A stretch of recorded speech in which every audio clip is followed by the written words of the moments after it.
Did you know that we have on average over 27 conversations per day? Those are opportunities to learn, to connect with others, but also to argue. And even though this study didn't look at how many of these conversations go south, we know how easy it is to start a conversation and end up in a fight. And that is exactly what we're going to look at in this video. I am going to give you 7 tips that will help you avoid the common traps of these conversations turning into conflicts, and also will help you transform the way you communicate with others. My name is Kevin, and I have too many interests, not enough time, and a drive to understand the world better.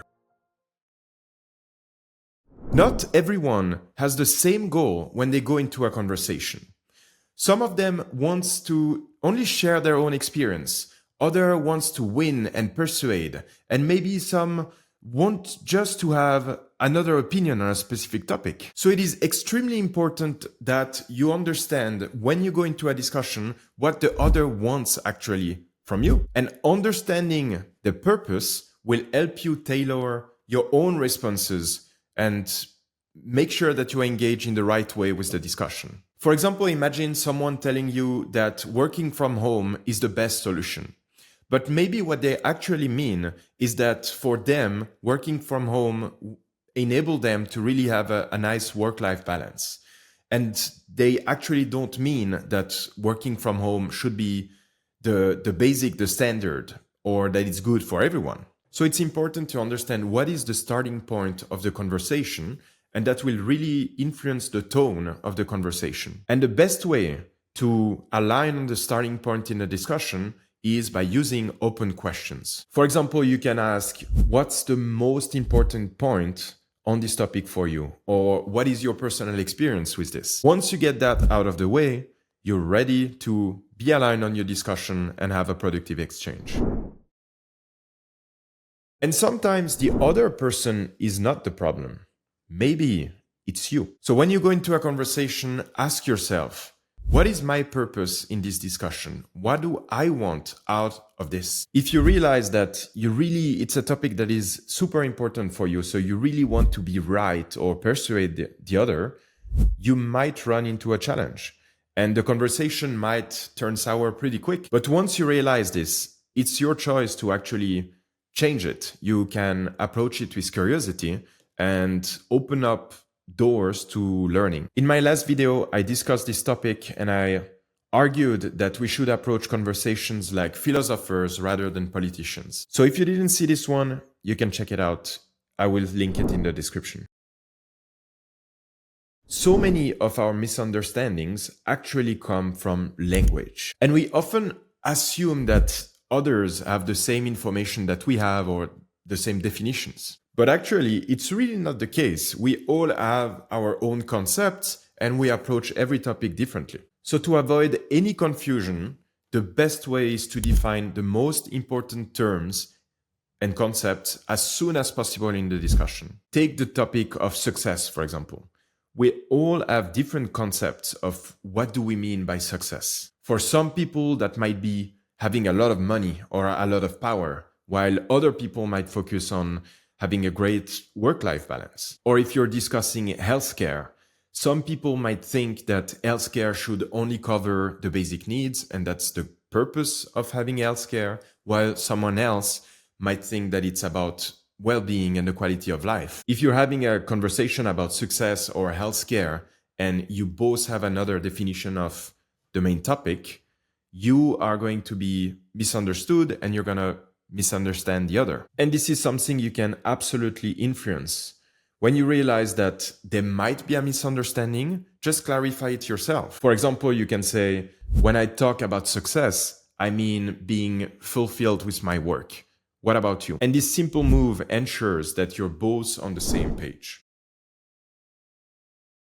Empathy is a bit of an abstract buzzword lately, but it doesn't have to be, because it is actually a huge skill, especially when we want to connect with others and having meaningful conversations. When we're using empathy, which means really try to understand the other's position rather than focusing on what is our comeback or what is our argument against it. When we do that, we manage to create a strong connection with the other and also remove this defensiveness and this feeling of fighting from the discussion. And when someone feels that we're empathetic, they feel understood.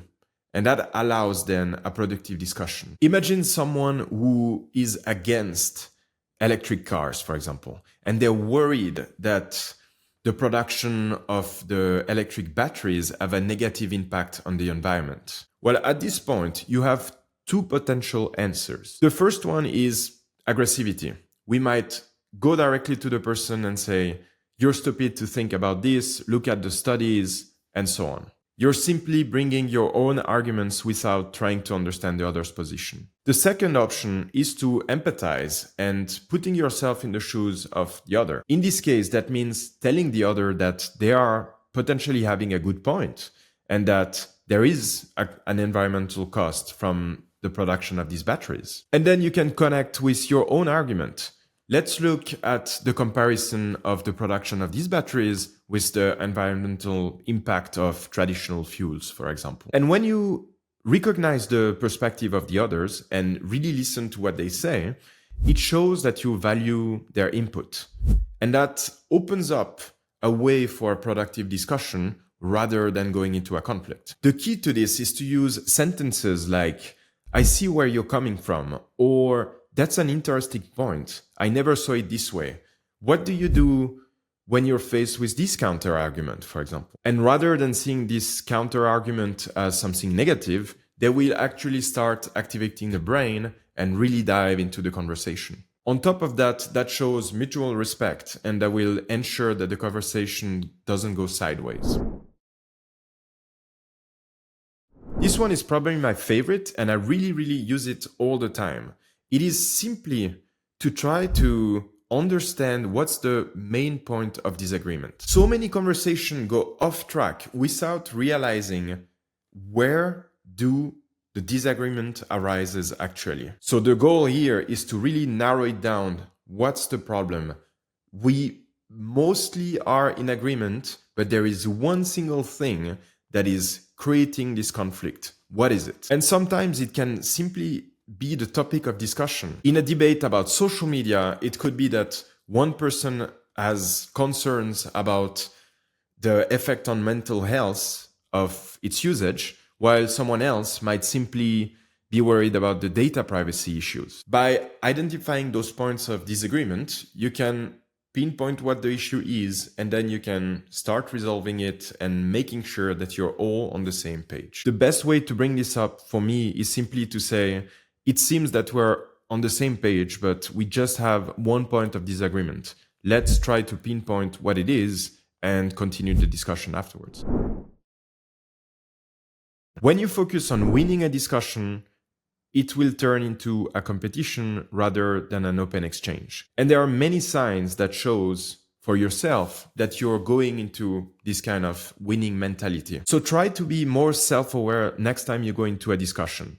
And if you start to feel tension or that you're feeling frustration, that's very good signs that you're actually turning this discussion into a conflict. And so rather than being swept away by your emotions, remember that the reason you're having the discussion is to learn something and to exchange. So be the adult in the room, start to identify common grounds in the discussion to avoid that it goes into a full-on conflict. It is known that people really remember the last moments in a specific experience. And that is the case also for conversations. So whenever you're having a conversation, make sure that you end up on a high note. And that will ensure that even though maybe you didn't find common ground this time, maybe you're disagreeing, but it opens up the opportunity for a conversation in the future. So always say thank you in the end of the discussion for the time and the insights that they shared with you. For instance, you can say, "I really appreciate you sharing your thoughts. I never saw it this way." Or, "I have a lot to think about now." It's even better if you can share one specific takeaway from the conversation. For example, you can say, "I never realized how much this topic is having an impact on small communities. I will think about this further." or I will look into it. So you got it. This is how we avoid turning simple conversation into conflicts. We need to remember how others and ourselves are approaching the discussion. And we also need to be empathetic and clear in our arguments and how we listen to the other person. So the next time you see that a conversation becomes tensed, try those tips and see how the dynamic of the conversation shifts. And the last point is also that you need to remember that you don't know everything yet. In the next video, we will look exactly at that and realize that we are not as knowledgeable as we thought. See you on the next one.